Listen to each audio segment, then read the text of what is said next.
Estamos en la segunda clase de su curso Proyecto Integrador 2, vamos a revisar primero, a repasar la parte de las actividades del proceso de desarrollo de software.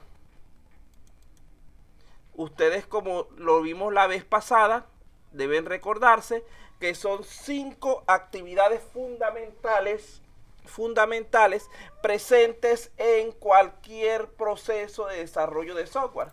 Estas son comunicación, planeación, modelado y construcción y despliegue. Para este curso, que estamos en Proyecto Integrador 2, ustedes deberían llegar hasta la fase de construcción creando un prototipo básico. Para los de Proyecto Integrador 1 solamente llegan hasta modelado, y para Proyecto Integrador 3 deben llegar hasta despliegue.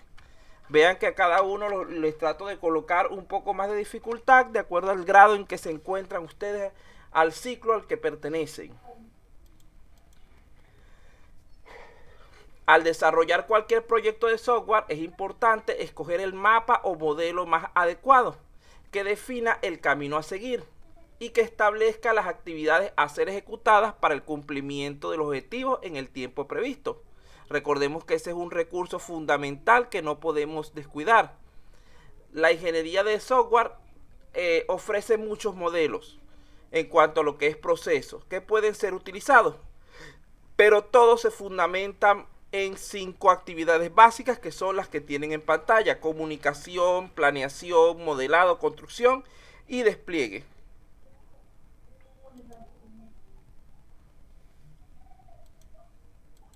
Cuando hablamos de la comunicación, como se les explicó anteriormente, esta actividad consiste en el intercambio bidireccional de información entre el cliente y el desarrollador, a fin de establecer en forma clara y precisa las características, es decir, los requerimientos que deberán ser cumplidos por el sistema, expresadas habitualmente en el lenguaje natural del usuario, del cliente, donde debemos estar pendientes de que por lo general el lenguaje natural del cliente es el lenguaje técnico utilizado en su negocio, es decir, en el dominio del problema, el cual puede resultar muy diferente del lenguaje que nosotros utilizamos habitualmente. Ejemplo de esto tenemos en la parte de derecho palabras como jurisprudencia, como habeas corpus, etcétera, cualquier tipo de término que sea particular para ese dominio del problema, para ese modelo de negocio. Entonces nosotros debemos conocer un poco acerca de dicha información a fin de poder llegar a solucionar el problema que se nos está solicitando resolver. Además, se requiere de una alta participación del usuario en el proceso de identificar y validar los requerimientos, para garantizar que estos sean los correctos y cubran las necesidades reales del cliente. Esta participación se dijo que normalmente no se tiene.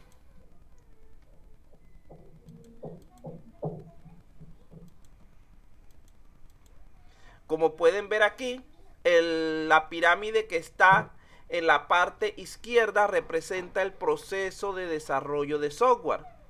Tenemos como base las especificaciones del software.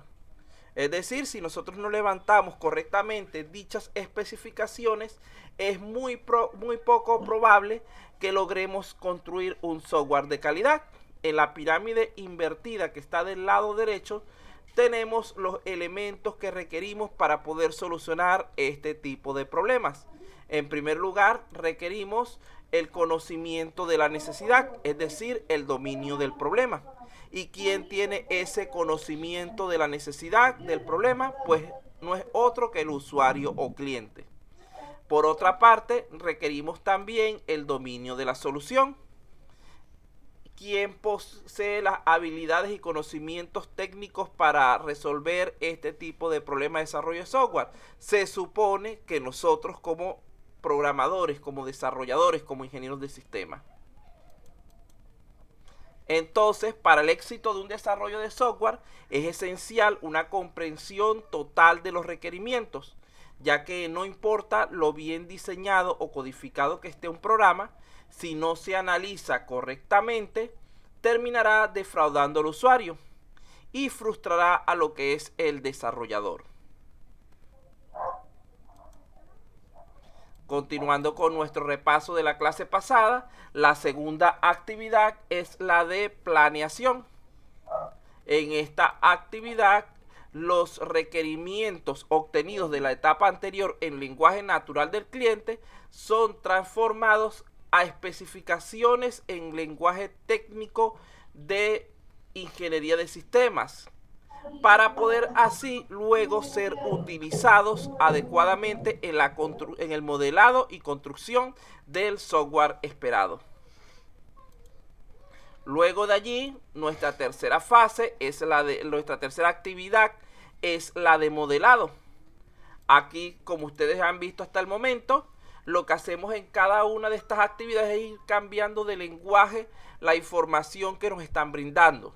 En la fase de comunicación recibíamos la información inicial o requerimientos en lenguaje del usuario.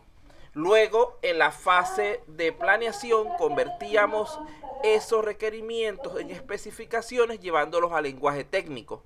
Ahora, en esta fase de modelado, ya va, que hay alguien por allí que no ha apagado el micrófono. Ya, ahora sí.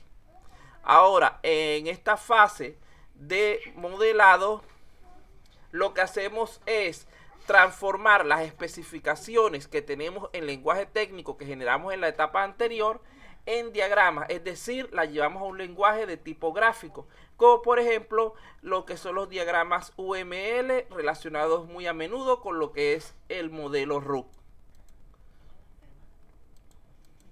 En la cuarta actividad, la de construcción, lo que hacemos es convertir los diagramas de ese lenguaje gráfico a un lenguaje de programación, es decir, a código fuente.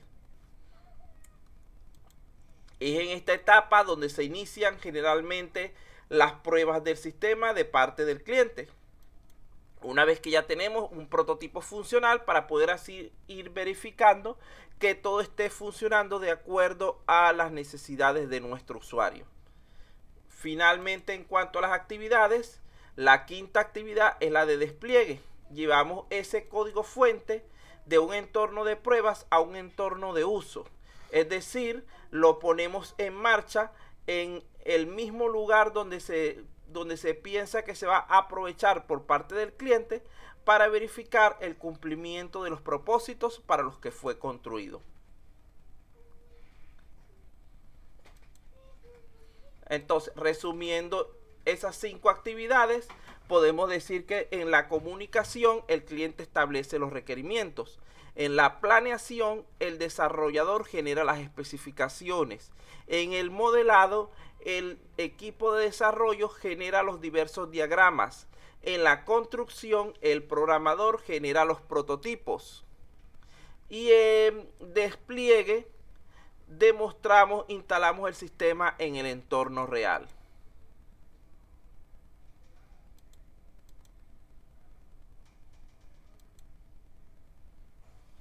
Con eso resumimos lo último, creo que estuvimos hablando la clase pasada, que es lo de actividades básicas de un proyecto. Ahora vamos a hablar de los diferentes flujos de procesos que se pueden presentar en el desarrollo de software. Primeramente hay que definir a qué nos referimos con flujo de procesos. Estamos hablando de la descripción del orden en que se van a ejecutar las actividades y el tiempo de duración de cada una.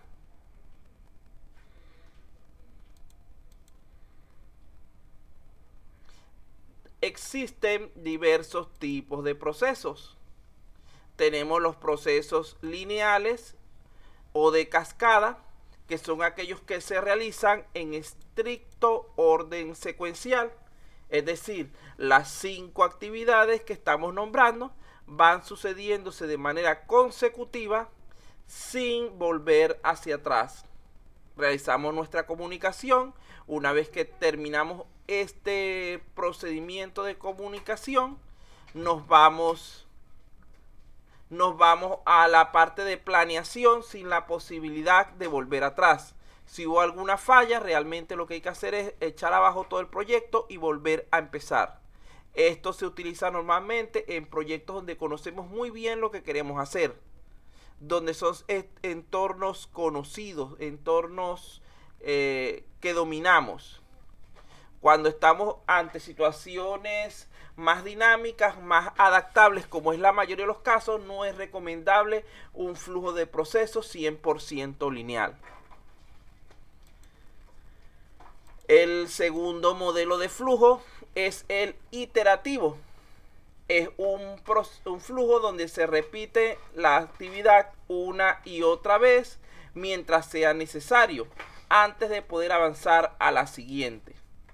Fíjense que en la gráfica se muestra que es similar al que estamos hablando lineal, lo único que, por ejemplo, la comunicación y la planeación la repetimos n veces hasta que logremos tener las especificaciones en forma adecuada. Luego de allí hacemos el modelado varias veces hasta que tenemos nuestros modelos completos. Seguidamente hacemos la fase de construcción, podemos repetir las anteriores como conjunto. Y finalmente llegamos a la fase de despliegue donde termina todo. El siguiente modelo de flujo del proceso es el evolutivo. En este las actividades son ejecutadas de forma circular y en cada ciclo se genera una versión mejorada del proceso. Es decir, nosotros hacemos nuestras 5 actividades, cuando llegamos a la última, ese estado final en que quedó nuestro sistema se convierte en el estado inicial de la próxima iteración. Tenemos los flujos en paralelo, donde se ejecutan 2 o más actividades al mismo tiempo, es decir, en forma simultánea o paralela. Allí, por ejemplo, podemos ver que la actividad de comunicación y planeación se están haciendo al mismo tiempo. ¿Por qué? Porque son procesos no excluyentes entre sí, que nos permiten ir haciendo un mejor desarrollo si los trabajamos juntos.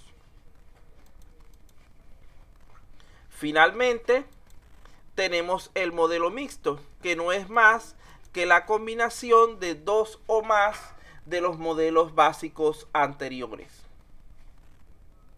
con la finalidad de procurar un mejor flujo, un mejor desarrollo del trabajo que estamos haciendo.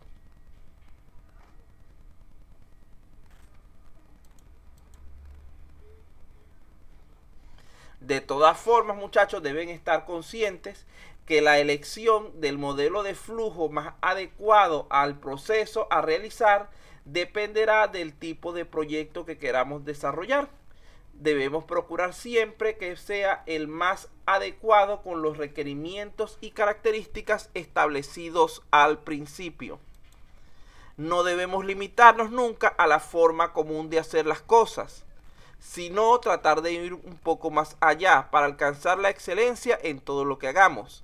El desarrollo de software es un proceso que no solo permite cumplir el objetivo de crearlo, sino que también es un aprendizaje reiterativo, es un desafío que exige documentar adecuadamente la información, además de construir un software, un programa de calidad. ¿Alguna pregunta en cuanto a estos flujos de proceso? Ninguna, profesor.